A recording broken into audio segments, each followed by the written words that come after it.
Are there any defences to claims of automatic unfair dismissal?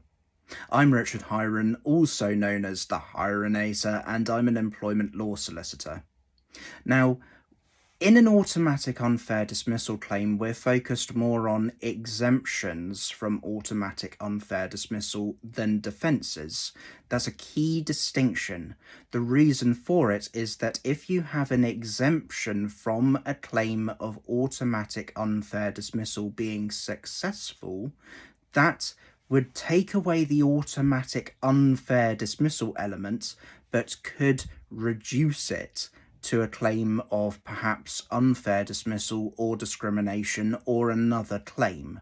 So just because you have that exemption, it does not necessarily provide a defence as such. It simply reduces it from an automatic unfair dismissal claim perhaps into another form of claim. So to give you an example, say that you have a 2P transfer. So one business is transferring its employees to another business.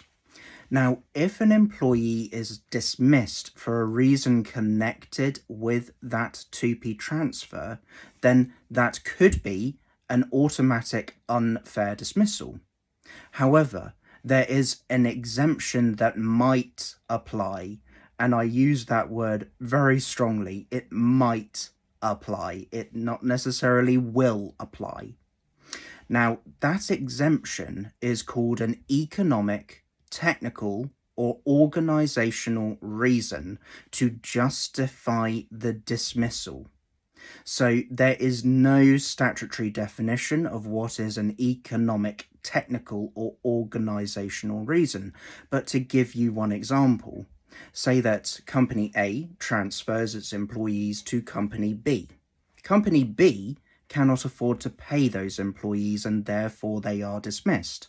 That could be an economic reason for justifying the dismissal and therefore converting what is an automatic unfair dismissal into simply an unfair dismissal, in which case you then have to look for the 5 potentially fair reasons to justify that unfair dismissal.